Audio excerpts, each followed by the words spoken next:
Welcome to Revenge with Lyra. I bought my dream apartment after 8 years of sacrifice. Skipped vacations, canceled birthdays, late nights, early mornings. Every dollar saved was another step closer to peace. So I planned a small celebration. Just 15 people. Family mostly. Invitations sent a month early. Group texts. Calendar reminders. Even a food menu labeled with everyone's name. I cleaned every corner twice. Lit candles. Pressed the linen napkins. And then I waited. And waited. Not one knock. Not a single running late. I stood at the door with a tray of cupcakes melting in my hands as the sun dipped behind my brand new skyline view.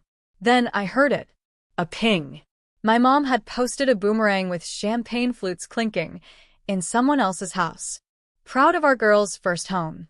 The caption read, a filtered smile. A toast. My name tagged. But not a soul in sight. The photos were taken from my own Instagram. I stood there, alone in the place I built brick by emotional brick, and realized they never planned to come. Not to my party. Not to my joy. Not to me. My name is Ivy Talbot. I'm 30. And if you think you know how this ends, stay tuned. Because what happens when the people who are supposed to show up for your light use it to polish their own reflection? What happens when the place you thought you'd celebrate with family becomes the place you learn to exist without them? I didn't scream. I didn't beg. I turned off the lights, ate alone on the kitchen floor, and when the final candle burned out, I whispered to the dark, "You only get to betray me once." I didn't go online the next day. I didn't want to see their likes, their fake congratulations, their digital applause for a party they didn't show up to. Instead, I woke up early, made coffee in my new kitchen, and sat by the window watching fog roll in. It felt strange. I had everything I dreamed of, granite counters, a walk-in closet, real hardwood floors, but I felt like a squatter in my own happiness. That's when the doorbell rang. It was my neighbor, Mrs. Keene. Late 60s. Floral dress. She handed me a tiny potted plant. "This place deserves love," she said. "You deserve people who water you back." She didn't stay long, but I cried when she left. Later that night, I opened my family group chat. Missed messages. "You should have reminded us again. Your brother had his game. Next time, let's just do dinner at Mom's." Then Mom chimed in. "By the way, can you help co-sign Ezra's lease? It would mean so much." I didn't respond. Instead, I opened my banking app. 2 auto payments from my account.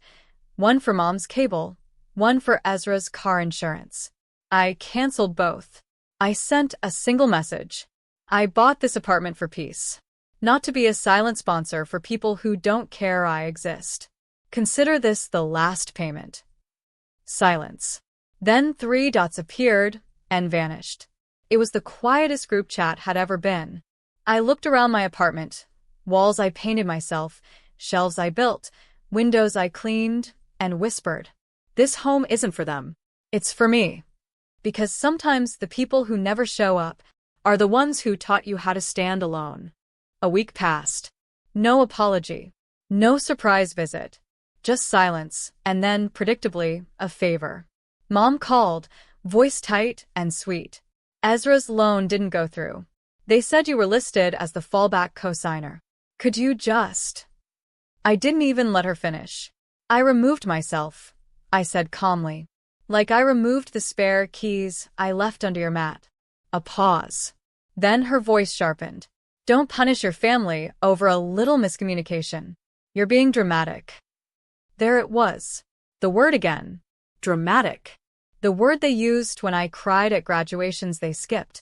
When I sent reminders no one read. When I poured effort into invisible milestones. I said nothing. Just ended the call, blocked her number, and deleted the shared family calendar. That night, I walked to the rooftop of my apartment. The skyline blinked with soft city light, wind weaving through my hair like a lullaby. I wasn't angry anymore. Just weightless. Until I got a DM from someone unexpected. Hey. I was at Ezra's party. Your mom said you didn't want visitors. Said you preferred to be left alone. That didn't sound like you. It was Sarah, my cousin from Michigan. She had tears in her voice even through text. "I would have come, Ivy. I'm sorry," I replied honestly. "Thank you. You're the only one who's asked how I felt." Then she asked something that made me stop breathing. "Can I come visit now? I'd love to see your place."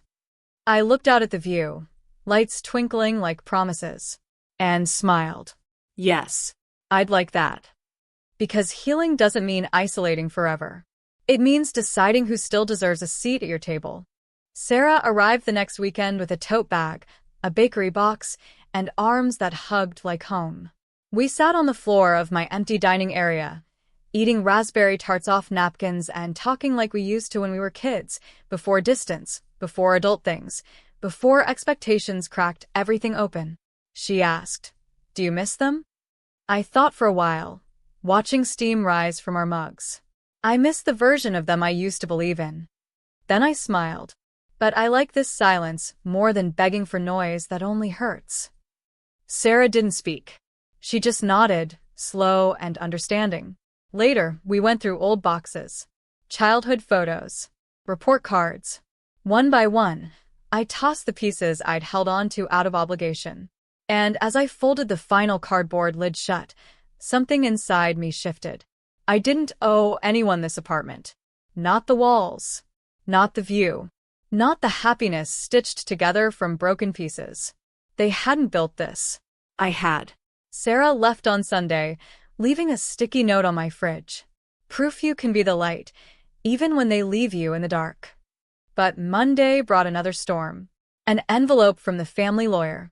A formal request, notarized, asking if I could voluntarily transfer part ownership of the apartment to Ezra as a symbol of unity. I almost laughed. Instead, I took a pen, wrote a single word across the form, and mailed it back. Denied. No speech. No drama. Just boundaries, the kind you build when you finally realize. Silence isn't weakness. It's freedom. I thought that would be the end of it. A clean break. A quiet line drawn in ink. But people like my family don't let go when they lose access to what they believe they own. 3 days later, Ezra showed up. Not a call. Not a message. He rang my doorbell at 7 a.m., wearing a tight smile and holding a grocery bag like it was an olive branch. "I thought I'd come by and finally see the place," he said. I let him in, not because I wanted to, but because I wanted to see what the performance looked like up close. He walked around, nodding. "Nice space. Could have used a little more light in the kitchen. Mom said you cut corners." I raised an eyebrow. "Mom didn't pay for this." He laughed like I was joking, then set the bag down, pulled out orange juice, and poured himself a glass. As if he belonged. As if this wasn't the same man who'd texted LOL when I invited him and got no reply. He walked over to my bookshelf, ran a finger across the spines, then stopped. "You know," he said, turning to me, "it'd really mean a lot to the family if you just shared the asset. We could put it in everyone's name. Keeps things equal." I took the glass from his hand, poured the juice down the sink, and whispered, "Equal is when everyone builds, not when everyone takes." He stared at me, stunned, then turned, slammed the door behind him. I locked it, sat on the floor, and for the first time since move-in day, I laughed. Not bitterly. Not to hide the hurt, just freely. Because claiming your space means knowing who no longer gets to enter. I didn't expect the ripple, but sometimes standing up quietly is louder than any scream. The next morning, my building concierge slipped me a note. "Your brother tried to leave a gift for you." I didn't let him up. I opened the small envelope. Inside was a check made out to me for $500, scribbled in Ezra's messy handwriting. On the memo line, "For the walls you think are yours." I stared at it. It wasn't about money. It was bait. A test to see if I'd bite or bend. I didn't deposit it. I didn't tear it up either. I mailed it back, with a sticky note attached. "These walls are mine, because I built them. Yours crumble every time someone tells you no." I didn't hear back for days. Until Mom called, pretending nothing ever happened. "Oh, sweetie, we're planning a family dinner. Sunday night." Your father wants to toast Ezra's new business. I waited. Nothing else. No mention of me. Of course. I asked, should I bring dessert? There was a pause. If you'd like. So, I made something special. A cake. But not just any cake. A 2-layer tiramisu, dusted with cocoa, and piped across the top in dark chocolate script. Built without you. I dropped it off 15 minutes before dinner. Handed it to the waiter. Left without a word. Later, Ezra posted a picture of it on his story, cropped so only the frosting swirl showed, not the message. But Sarah sent me the full photo. Captioned, "Even when she's iced out, she's the one serving the cake." That night, I slept peacefully. Because some families can't taste bitterness, even when it's written in frosting. And some daughters stop baking for ghosts. Thursday afternoon, I got an email from a real estate agent I'd never contacted. "Hi, Juliet. Your brother Ezra mentioned you're considering selling the apartment. I'd love to help." I stared at the screen, then at the message thread, copied below it, where Ezra had posed as me, using a fake email to initiate a valuation request. No apology. No shame. Just entitlement dressed in business casual. I didn't reply. Instead, I printed the email, highlighted the fake address, and mailed it to my family's lawyer, the same one who'd sent me the ownership transfer request. Attached was a short note. "If they try again, I'll see you in court." No threats. No emotion. Just facts, folded cleanly into paper. The next evening, I hosted my first real dinner in the apartment. 3 friends.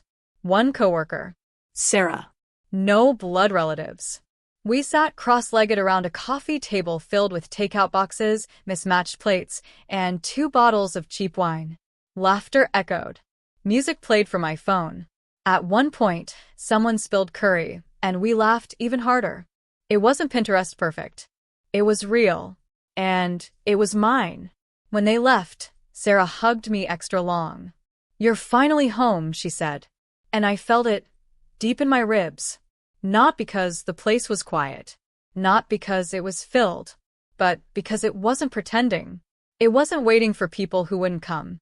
It wasn't trying to prove anything to anyone. I looked around the room. No gifts. No inherited furniture. No family hand-me-downs. Just light. Clean air. Peace. Sometimes the most expensive thing you own is the space where no one else gets to rewrite your story. Weeks passed. Not a call. Not a knock. Just silence, the kind you earn. Then one morning I got a notification. Ezra's business had gone under. The building he leased had been shut down due to unpaid taxes. A family group chat, one I'd been removed from months ago, was now circulating screenshots of fundraisers, desperate pleas, and hashtags. Mom had posted, "Please help my son rebuild. He's always been so generous." Generous, like skipping my restaurant launch. Generous, like eating cake he didn't bake. Generous, like trying to steal the one thing I had built from the ground up. I didn't comment. I didn't share. But I did donate. $7.61, 1 cent for each year I saved to afford my apartment. Attached was a note. From the girl with no guest list. I didn't need to see their reaction. I already knew. Silence is the most eloquent language when you're done explaining your worth. The following Sunday, I opened my windows, brewed fresh coffee, and sat barefoot on my balcony. Below, the city pulsed with strangers chasing dreams. Above, clouds drifted slowly, directionless, but still moving. In my living room, a small card stood framed on the shelf. "You made a home out of absence." A gift from Sarah. A reminder that sometimes, peace isn't loud. It doesn't shout over the void. It simply fills it. Quietly, fiercely, fully. I smiled. Because they once taught me I wasn't enough. But I had learned to be more than expected. More than needed. More than forgiven. They lost me the moment they refused to show up. And I found myself the moment I stopped waiting. My name is Juliet Martin. And this is the story of how I became whole.